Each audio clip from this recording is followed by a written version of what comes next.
আজকে এটা একা একা খাবো, কেউ দেখছে না তো।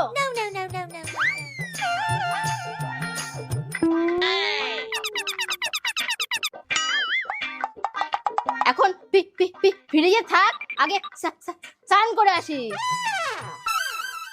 এই দিদি, এত বড় কোল্ড ড্রিঙ্কসটাও একা একা খাবে? ওর পেট না মাটির জ্বালা? শোন, এটাই সুযোগ, এইবার ননদিনীকে একটা শিক্ষা দিতে পারবি। কিভাবে? যা বলছি শোন।